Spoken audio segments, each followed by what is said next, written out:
Food crisis. It's in the news every day. But what is it?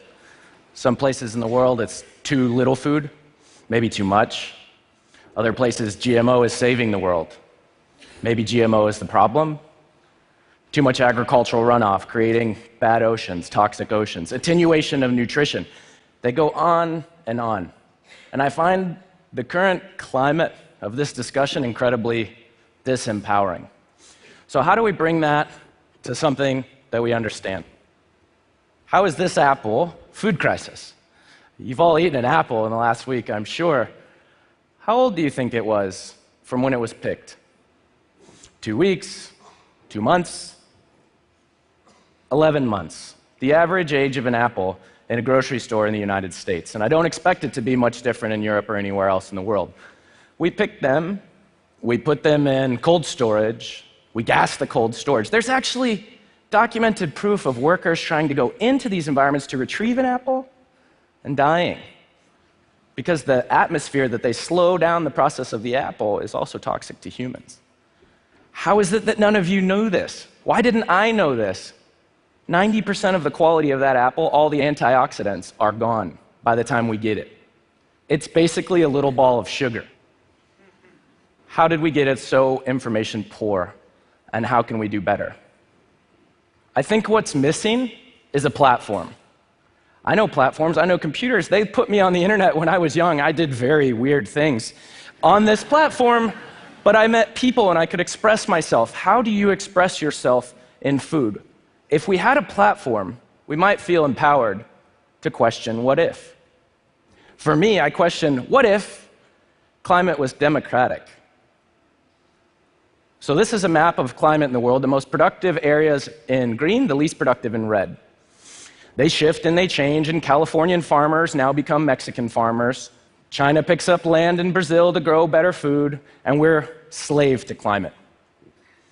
What if each country had its own productive climate? What would that change about how we live? What would that change about quality of life and nutrition? Last generation's problem was we need more food and we need it cheap. Welcome to your global farm. We built a huge analog farm. All these traces, these are cars, planes, trains, and automobiles. It's a miracle that we feed 7 billion people with just a few of us involved in the production of food. What if we built a digital farm, a digital world farm? What if you could take this apple, digitize it somehow, send it through particles in the air, and reconstitute it on the other side? What if? Going through some of these quotes, they inspire me to do what I do. First one, Japanese farming has no youth, no water, no land, and no future. That's what I landed to the day that I went to Minami-Sanriku, one stop south of Fukushima after the disaster. The kids have headed to Sendai in Tokyo. The land is contaminated. They already import 70% of their own food, but it's not unique to Japan. 2% of the American population is involved in farming. What good answer comes from 2% of any population? As we go around the world, 50% of the African population is under 18. 80% don't want to be farmers. Farming is hard. The life of a small shareholder farmer is miserable.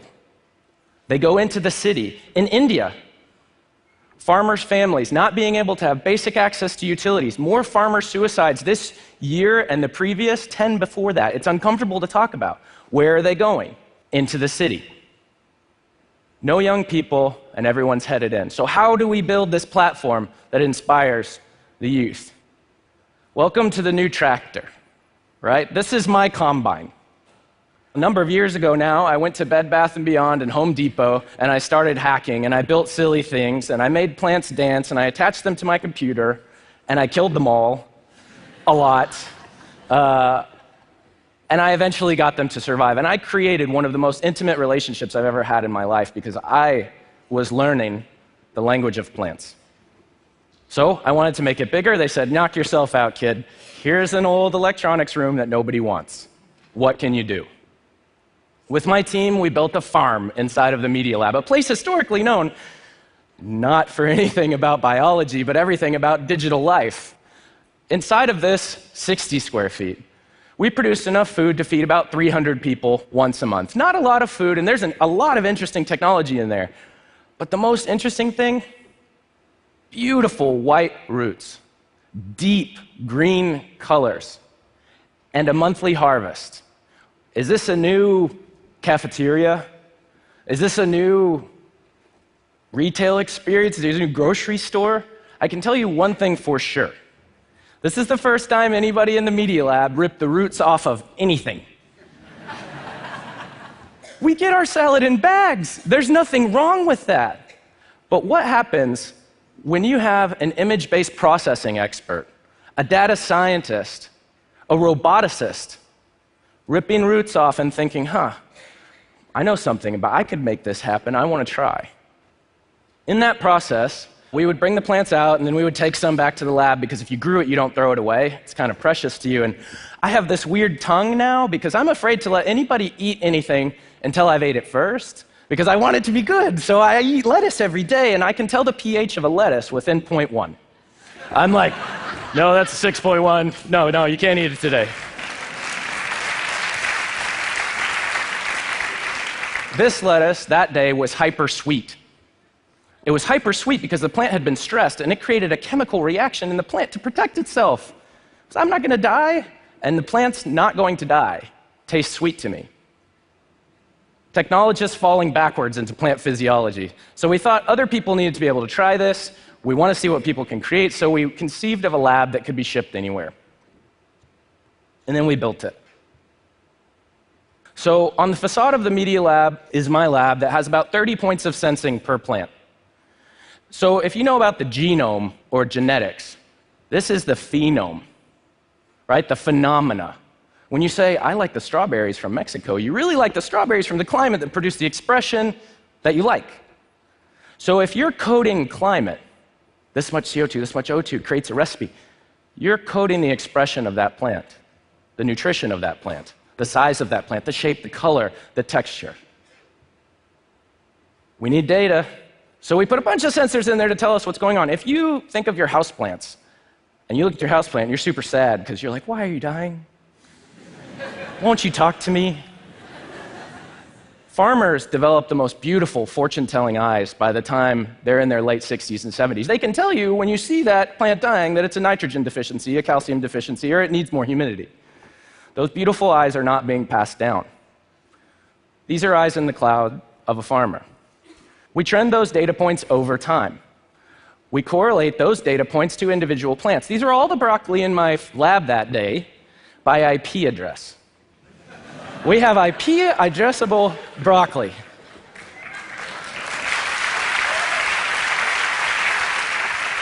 So, if that's not weird enough, you can click one and you get a plant profile. And what this tells you is downloadable progress on that plant, but not like you'd think. It's not just when it's ready. When does it achieve the nutrition that I need? When does it achieve the taste that I desire? Is it getting too much water? Is it getting too much sun? Alerts. It can talk to me. It's conversant. We have a language. I think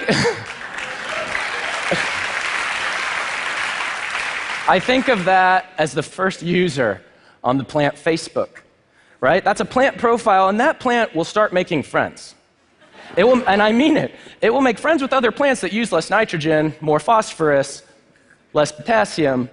We're going to learn about a complexity that we can only guess at now. And they may not friend us back. I don't know, they might friend us back. It depends on how we act. So, this is my lab now. It's a little bit more systematized. My background is designing data centers and hospitals of all things, so I know a little bit about creating a control environment. And so, inside of this environment, we're experimenting with all kinds of things. You know, this process, aeroponics, it was developed by NASA for Mir Space Station for reducing the amount of water they send into space. What it really does is give the plant exactly what it wants: water, minerals, and oxygen. Roots are not that complicated. So when you give them that, you get this amazing expression. It's like the plant has two hearts. And because it has two hearts, it grows 4 or 5 times faster. Right? It's a perfect world. We've gone a long way into technology and seed for an adverse world, and we're going to continue to do that. But we're going to have a new tool too, which is perfect world. So we've grown all kinds of things. These tomatoes hadn't been in commercial production for 150 years.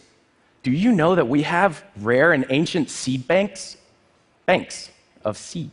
It's amazing. They have germplasm alive and things that you've never eaten. I am the only person in this room that's eaten that kind of tomato. Problem is, it was a sauce tomato, and we don't know how to cook, so we just ate a sauce tomato, which is not that great, but we've done things with protein. We've grown all kinds of things. We've grown humans. Maybe you could, but we didn't. But what we realized is the tool was too big, it was too expensive. I was starting to put them around the world, and they were about $100,000, so finding somebody with 100 grand in their back pocket isn't so easy, so we wanted to make a small one. So this project was actually one of my students' mechanical engineering undergraduates, Camille. So Camille and I and my team, we iterated all summer how to make it cheaper, how to make it work better, how to make it so other people could make it. And then we dropped them off in schools, 7th through 11th grade. And if you want to be humbled, try to teach a kid something. So I went into the school and I said, set it to 65% humidity. The 7th grader said, what's humidity? And I said, oh, it's water and air. He said, there's no water and air, you're an idiot. And I was like, all right, don't trust me. Actually, don't trust me, right? Set it to 100. He sets it to 100, and what happens? It starts to condense, make a fog, and eventually drip. And he says, oh, humidity is rain. Why didn't you just tell me that? We've created an interface for this that's much like a game. So they have a 3D environment. They can log into it anywhere in the world on their smartphone, on their tablet. They have different parts of the bots, the physical, the sensors. They select recipes that have been created by other kids anywhere in the world. They select and activate that recipe. They plant a seedling. While it's growing, they make changes. They're like, why does the plant need CO2 anyway? Isn't CO2 bad? It kills people. Crank up CO2, plant dies. Or crank down CO2, plant does very well. Harvest plant, and you've created a new digital recipe. It's an iterative design and development and exploration process. They can download then all of the data about that new plant that they developed, or the new digital recipe, and what did it do? Was it better? Was it worse? Imagine these as little cores of processing. We're going to learn so much. So here's one of the food computers, as we call them, in a school in 3 weeks' time. Right? This is 3 weeks of growth, but more importantly, was the first time that this kid ever thought that he could be a farmer, or that he would want to be a farmer. So we've open sourced all of this. It's all online. Go home, try to build your first food computer. It's going to be difficult. I'm just telling you, we're in the beginning, but it's all there. It's very important to me that this is easily accessible. We're going to keep making it more so. These are farmers. Electrical engineer, mechanical engineer, environmental engineer, computer scientist, plant scientists, economists, urban planners on one platform, doing what they're good at, but we got a little too big. I'm proud to announce this is my new facility that I'm just starting. This warehouse could be anywhere. That's why I chose it. And inside of this warehouse, we're going to build something kind of like this. These exist right now. Take a look at it. These exist too. One grows greens, one grows Ebola vaccine.